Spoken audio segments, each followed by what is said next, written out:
Bienvenue dans les 10 dernières minutes de votre émission Carré Politique. Nous recevons Gildas Agboton. Il est analyste politique, secrétaire général de la Fondation Les Potiers de la République.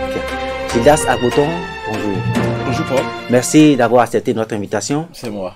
Gildas Agboton, 2 ans après l'adoption de la réforme du système partisan, les changements espérés peinent à prendre corps au sein des formations politiques qui ont quand même adhéré à l'esprit et à la lettre de la réforme du système partisan. Qu'est-ce qui, selon vous, fait qu'aujourd'hui, on enregistre encore des démissions au sein de ces formations politiques? Non, ben d'abord, c'est vous qui le dites, que les formations politiques ont adhéré à l'esprit et à la lettre des réformes du système partisan. Le bloc républicain a adhéré. Mais au-delà des formations politiques, ce devraient être les acteurs politiques eux-mêmes. Je voudrais dire, lorsque pendant plus de 3 décennies, vous avez développé des pratiques auxquelles vous avez laissé libre cours, ce n'est pas des réformes politiques à travers des lois qui doivent être ou qui constitueront donc la solution appropriée à ces mauvaises pratiques. Ça fait un. La deuxième chose également, ce n'est pas sur une durée de 2 ans, 3 ans, 5 ans qu'il faut espérer avoir les résultats escomptés pour de telles en tout cas pour des solutions à de telles pratiques. Donc, il convient de dire que c'est dans l'éducation, avec l'éducation et pas l'éducation, n'est-ce pas, qu'on peut, des acteurs politiques, qu'on peut, in fine, avoir des résultats que nous espérons au sein de, sur le terrain politique avec les acteurs politiques. Mais quand on analyse la situation actuelle, vous allez vous rendre compte qu'en réalité, les gens qui sont mis ensemble dans ces partis politiques-là, ils n'ont pas fait sur la base d'une vision politique.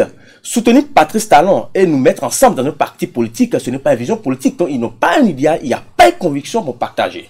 Et donc, c'est quelque chose de circonstanciel qui les a amenés à se mettre ensemble dans un parti politique. Mais il y a quand même eu les dénominations comme le Bloc républicain, l'Union progressiste. Mais je parle justement de ces partis politiques qui soutiennent le chef de l'État. Et donc, au sein desquels aujourd'hui, nous avons des démissions et qui ne devraient pas étonner. Parce que, en réalité, quand vous voulez analyser et comprendre ce phénomène, il n'y a pas seulement à nous attarder, on ne devrait pas seulement nous attarder sur le constat, sur les faits. Il faut questionner l'essence même du Béninois.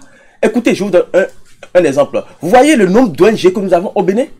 Quand vous faites le point, le quota, vous vous rendrez compte que finalement, ça fait une ONG pour pas et famille. Même dans votre secteur, vous vous rendez compte du nombre de médias aujourd'hui que nous avons au Bénin, même si quelque part, ça, pour cet exemple-là, ça participe donc à la vitalité démocratique. Je peux multiplier les exemples dans le domaine et des religions. Vous avez le nombre d'églises aujourd'hui que nous avons au Bénin, donc on peut multiplier pour comprendre que le Béninois a quelque chose qu'il faut aller, qu'il faut chercher à comprendre avant d'apporter les solutions idoines. Mais je continue pour vous dire que, en plus du fait qu'il n'y a pas un idéal qui faire le ferment, le ciment de ce qui amène les gens à se mettre ensemble, il y a que et ça a été un jeu ouvert à un moment donné, et des gens, des leaders politiques ont dû également faire, ou celui qui anime aujourd'hui, qui est maître du jeu aujourd'hui, il a dû peut-être donner également des instructions à des gens pour se mettre dans telle ou telle formation et politique. Donc, et ceux-là, en acceptant, en y allant, ils n'ont pas fait tout ce qu'il y a comme analyse, prospective, en envisageant donc le futur. Donc, à un moment donné, les gens se sont rendus compte que ce n'est peut-être pas la destination. Sans oublier, bien sûr, qu'il y a les élections législatives qui sont en vue. Et donc, pour lesquels les gens se disent que, oui, je ne suis pas bien positionné, nous ne sommes pas bien positionnés, donc il faut aller chercher des positions. Mais, écoutez, il y a quelque chose qui est fondamental aussi, la gouvernance au sein des partis politiques. Depuis 2 ans, au moins, que ces partis politiques sont... vous avez l'impression qu'il y a une animation politique réellement dans le pays, au niveau des arrondissements, des quartiers et des communes. Pas du tout. C'est seulement à l'occasion des élections qu'on sent que ces partis-là aussi existent. Donc, on n'a pas réglé le problème fondamental des partis politiques pour que aujourd'hui on puisse se dire que la transhumance à laquelle on assiste aujourd'hui, que ça ne devait pas avoir lieu. Donc, le problème reste entier. Gildas Agboton, avez-vous l'impression que les acteurs politiques ont été contraints à adopter de force cette réforme du système partisan qui se veut avoir des rassemblements sur toute l'étendue du territoire? Et c'est peu dit, c'est moins dit quand on dit qu'ils ont été contraints. N'est-ce pas? C'est peu dit, c'est moins dit quand on dit qu'ils ont été contraints. Les gens, à un moment donné, ont été amenés de force, d'accord, avec tout ce qu'il y a que vous et moi, on ne voit pas, et donc peut-être on n'a pas connaissance. Donc tout ça là qui les a amenés à se mettre ensemble. Vous prenez par exemple, même au sein du groupe et du gouvernement, parce qu'il ne faut pas faire dans la langue et de bois, vous verrez que des ministres qui se trouvent dans tel ou tel parti, c'est-à-dire je ne veux pas de l'UP ou du BR, ça a été un positionnement fait par quelqu'un pour assurer certain équilibre. Vous l'affirmez de façon péremptoire. Je l'affirme et on peut aller loin dans les analyses. Donc, en tout cas, on peut aller loin donc, vous verrez que ça a été fait pour assurer certain équilibre de sorte à ce que peut-être en tout cas plus tard, qu'on soit sûr que les partis politiques qui en réalité ont le même cordon ombilical soient à même de contrôler l'échiquier politique. Gildas Agboton, dans votre développement tout à l'heure, vous avez parlé d'éducation. Si, entre-temps, quand on sait que, par exemple, au sein des partis politiques, ce sont des actions qui sont menées, comment parvenir à cette éducation-là?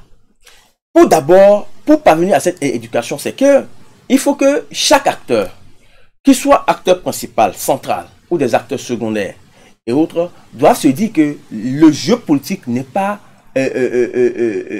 ma seule et propre chose. Donc, le jeu doit être ouvert. Et laisser les gens aller dans la liberté, laisser les gens faire ce qu'ils peuvent voir. Maintenant, on peut effectivement mettre en place des canevas pour encadrer à travers des lois. De sorte à ce que, une fois, par exemple, que les partis politiques là maintenant sont créés, et encore qu'il y a un financement public qui les accompagne, qui est non seulement l'école des partis politiques, qui est des universités, qui est des rencontres périodiques, et que surtout aussi des chercheurs, c'est-à-dire que des scientifiques, comme des professeurs d'université, que ce soit en droit, en sciences politiques, en sociologie, que tout ce beau monde-là soit mis à contribution en tenant compte de nos déterminants sociaux pour éduquer les gens déjà au niveau, à la base. Donc dans les quartiers, au niveau des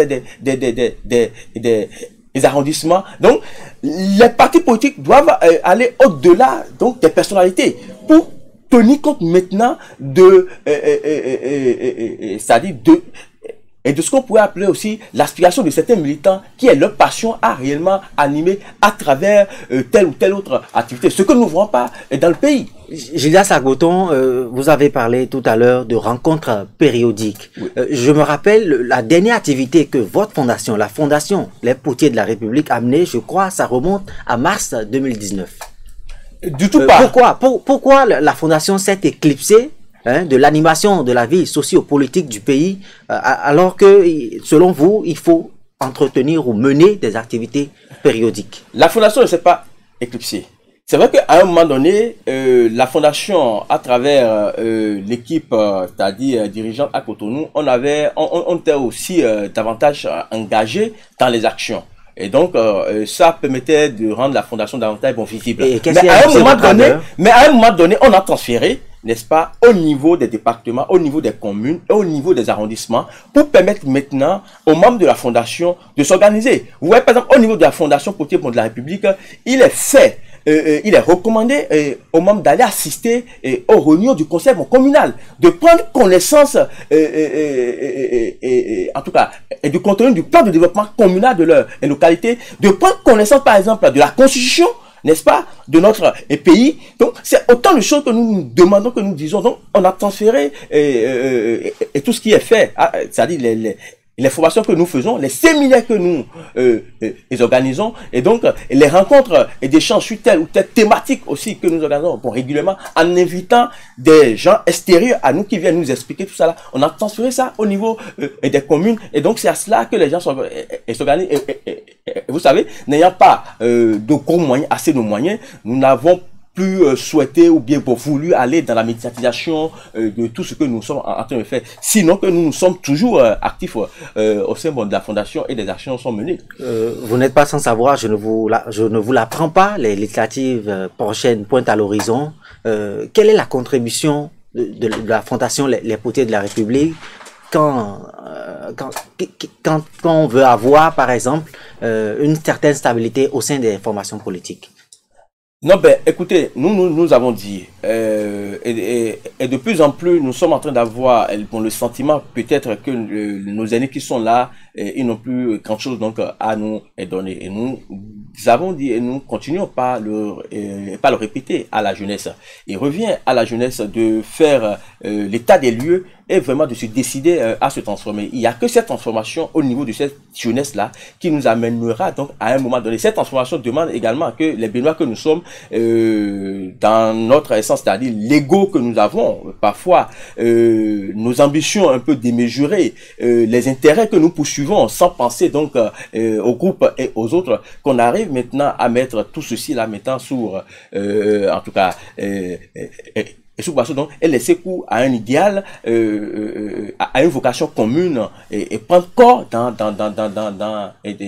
nos différents groupes, dans nos différents regroupements, et que ainsi, donc, et qu'on ait des jeunes engagés réellement pour la patrie, des jeunes, en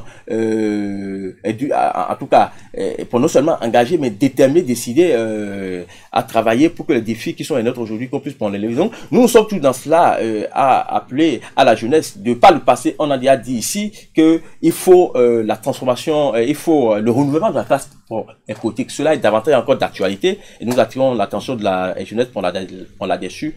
Même si nous ne sommes pas encore